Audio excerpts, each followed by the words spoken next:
Muito bem, 7h38, em nossos estúdios na manhã desta terça-feira, dia 1º, Francisco Souto, médico veterinário do INDEA de Água Boa, nos traz informações importantes. Estamos aí no primeiro trimestre do ano e, claro, o trabalho do INDEA, ele acontece nos 12 meses do ano. 2025 não é diferente.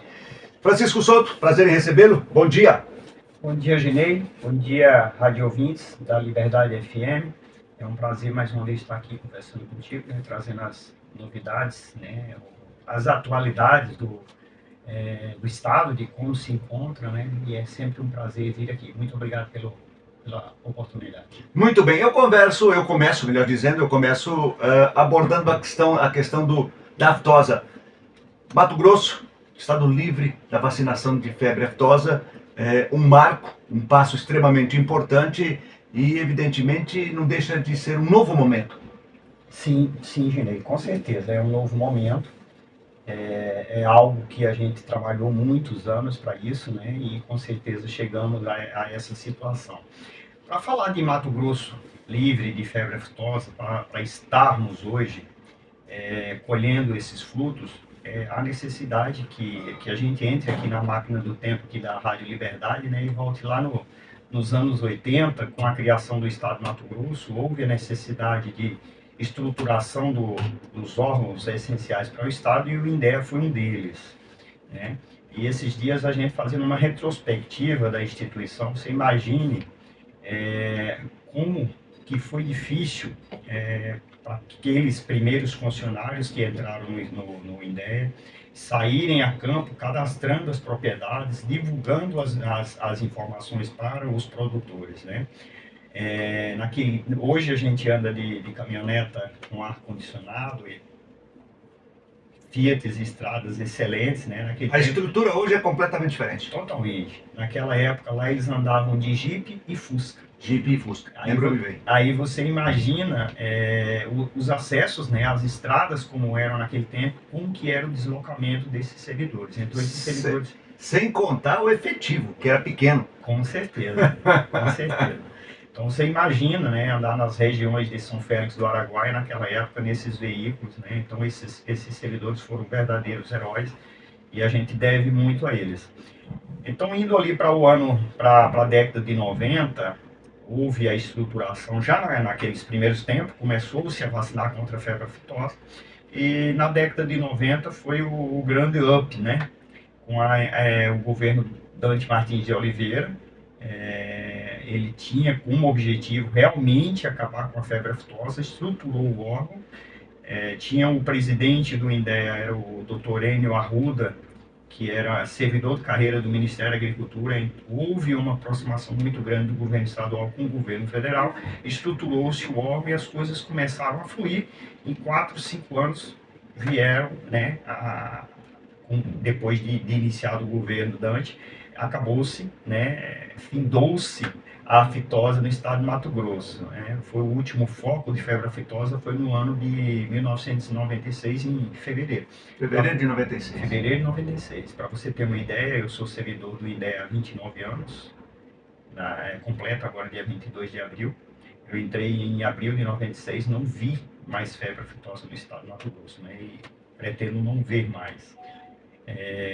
Esse é o nosso objetivo. Agora, a pergunta que eu te faço nós estamos livres da febre aftosa, mas a vigilância continua? Com certeza. E de que forma acontece essa vigilância? Essa vigilância, Ginei, depois que retirou-se a vacina de febre aftosa do calendário e também foi implantado o uso do módulo produtor, onde o produtor pode fazer uso lá na casa dele, no escritório dele, no escritório de contabilidade do meio de informática para emitir a GTA dele, os produtores sumiram da unidade do INDEA, né? Essa é a grande verdade. Nós estávamos acostumados a ter sempre aquele número grande de produtores ali que a gente podia conversar, trocar ideia, o produtor falava como que estavam os animais dele, e agora essa situação acabou. A tecnologia chegou para somar. Vamos dizer assim, o cidadão não precisa mais ir no INDEA. Exatamente. A própria propriedade utiliza lá o notebook e informa, e evidente, desburocratizou-se. Também, mas pode, assim, por outro lado, trouxe os malefícios para a instituição, porque afastou o produtor da gente, né? Essa ligação, né? Exatamente, porque isso era confortável para nós, era fácil de você estar em contato com o produtor. Então, a partir do momento que o produtor se afastou, foi benéfico para ele, não há dúvidas, né? Mas para nós, a gente começou a sentir essa distância. Então, estipulou-se um novo programa, né, que a gente fala de vigilância de propriedades, que agora nós vamos até o produtor, há um número de propriedades sorteadas semestralmente para cada município, e que cada servidor, cada médico veterinário, no caso, tem como determinação, como meta, visitar essas propriedades. E, na verdade, são visitas de diálogo, né? Eu falo que são visitas de educação sanitária e debate-papo. Eu costumo, por exemplo, conversar, pedir para o produtor, além dele estar presente, convidar os vaqueiros, né, que são os responsáveis por olhar os animais, né, para que a gente passe informações. E o que a gente coloca nessas visitas, Ginei, é que o produtor tem que encarar a responsabilidade, né, de ser os vigilantes daqui para frente. Porque nós, médicos veterinários do INDEA, nós não conseguimos estar nos 4 cantos do município, nos 4 cantos do estado ao mesmo tempo. Então, o produtor é que tem que estar com aquela informação, né? Qualquer momento que o animal apresentar uma sintomatologia compatível com determinada doença, no caso febre aftosa, mas nós falamos de outras, peste suína clássica, peste suína clássica, peste suína africana, gripe aviária e tantas outras.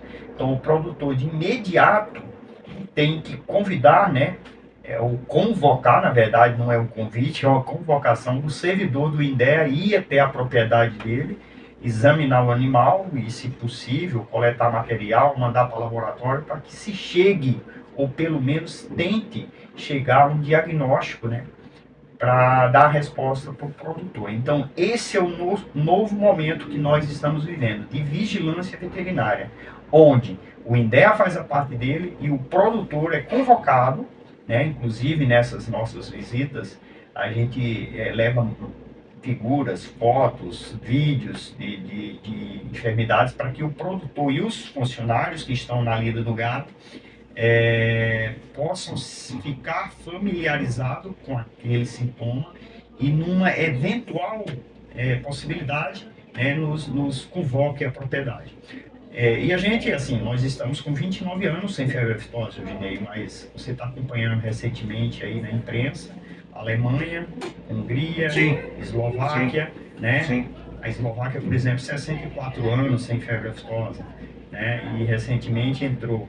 Então, assim, nós temos 29 anos, 2 anos sem a vacina. Esse é o grande problema agora. Foi retirada a vacina, os animais estão susceptíveis. Continuaremos nessa escalada positiva? É uma incógnita, né? É uma incógnita, né? A gente sempre fala assim, né, que a possibilidade da doença voltar é grande. O problema é que a gente não sabe aonde nem quando.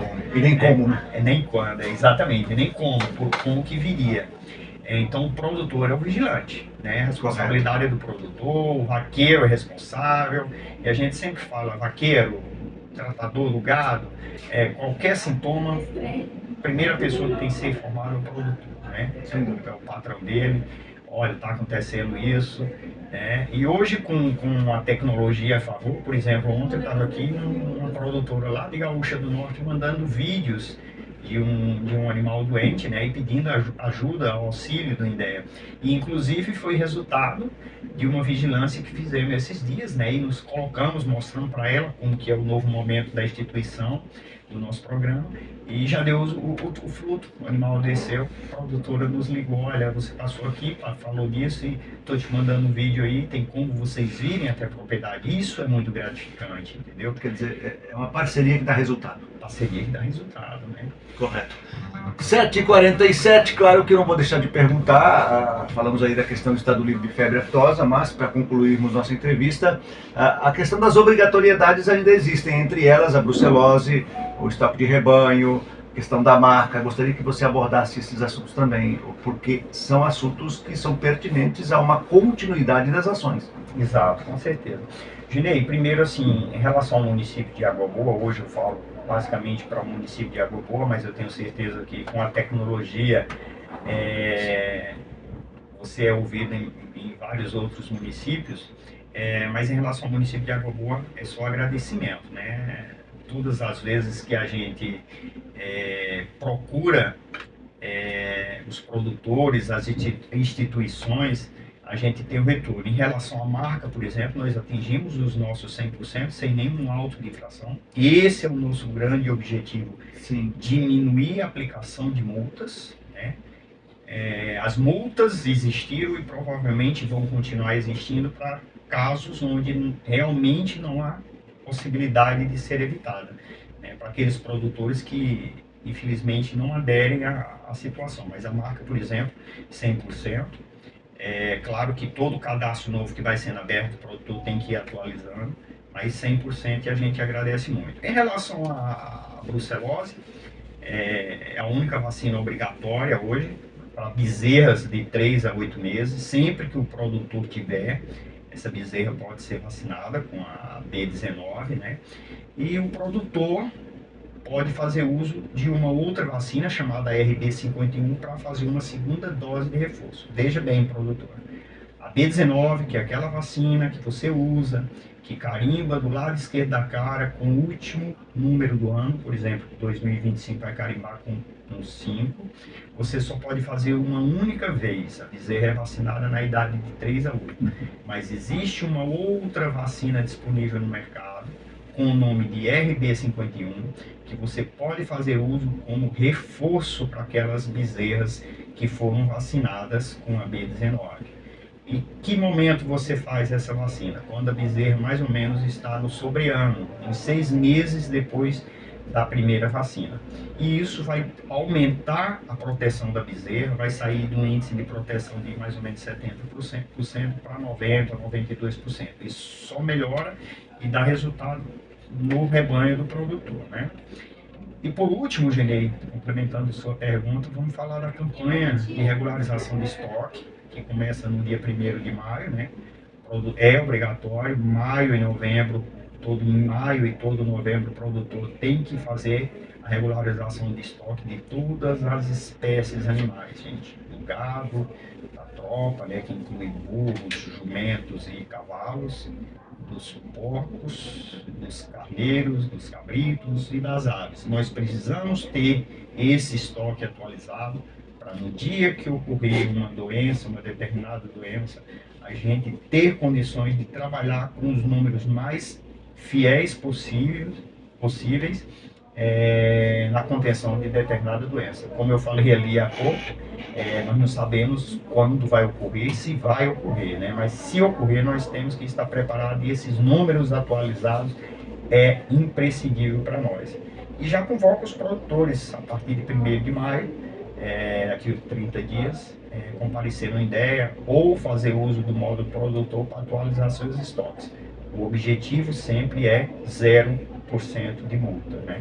E a gente vem agradecendo sempre esses resultados, né?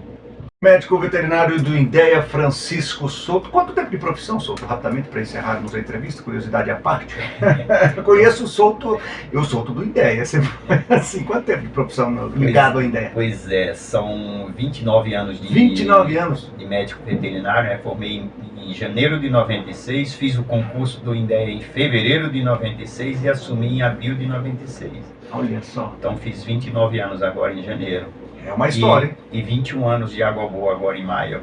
Olha, em datas estamos quase semelhantes. 29 anos de jornalismo, também Coisa fiz. bacana. Formei lá em 96. E 25 anos de Água Boa. Enraizado. Enraizado. É um prazer morar nessa cidade. Sem dúvida nenhuma. Forte abraço a você, obrigado pela participação, um bom dia. Obrigado, Dinei. Obrigado a todos que estão nos ouvindo e a gente está sempre à disposição lá no INDEA para qualquer produtor que queira tirar uma dúvida, né? Inclusive, acho que metade da Água Boa tem meu WhatsApp. Sempre que precisar, estamos à disposição.